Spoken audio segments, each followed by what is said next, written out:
সুপ্রিয় স্টুডেন্ট, আজকে আমরা সারফেস টুলের মধ্যে রেল রিভলভ নিয়ে আলোচনা করব। তো এটা কিরকম ইউজ করা হয়, এটা দিয়ে কিভাবে সারফেস বানানো যায়। তো এর জন্য আমি কিছু ক্লোজ কার্ভ নিয়ে নিয়েছি, আর তার মধ্যেই একটা করে সেকশন নিয়ে নিয়েছি, আর একটা পয়েন্ট নিয়েছি, তো সেন্টার পয়েন্ট নিয়ে নিয়েছি। তো দেখে নিচ্ছি, প্রথম অপশন নিয়ে নিয়েছি রেল রিভলভ। তারপর এখানে প্রথম নিচে সিলেক্ট প্রোফাইল কার্ভ হচ্ছে আমার এইটা, ঠিক আছে। আর সিলেক্ট রেল কার্ভ হচ্ছে আমার এইটা, ঠিক আছে।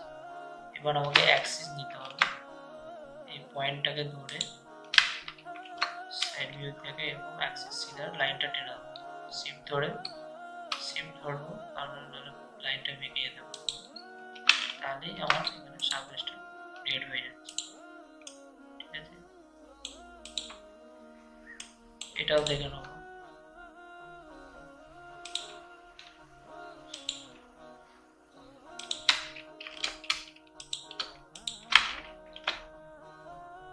এটাকেও দেখে নিচ্ছি।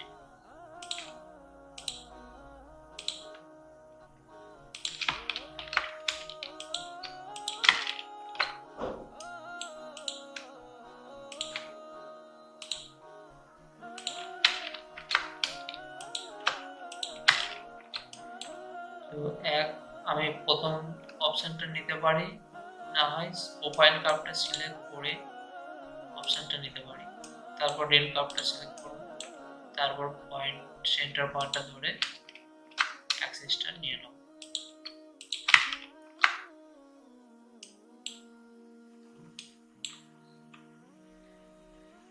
প্রোফাইল কার্ভ সিলেক্ট করেছি, রেল রিভলভ, তারপর রেলটা স্টার্ট পয়েন্ট, তারপর অ্যাক্সিস,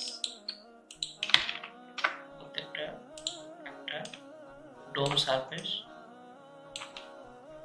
করতে সক্ষম হয়েছে, প্রত্যেকটা ক্লোজ কার্ভ, প্রত্যেকটা শেপকে।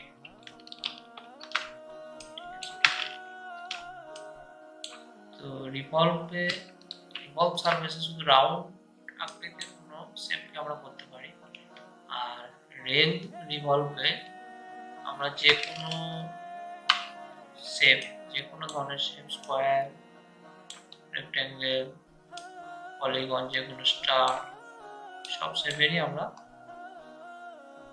করতে পেরেছি সারফেস, ঠিক আছে। সারফেসগুলো যদি আমি সলিড করতে চাই, তো এখানে আমি ক্যাপ ইউজ করতে পারি, ক্যাপ প্ল্যানার।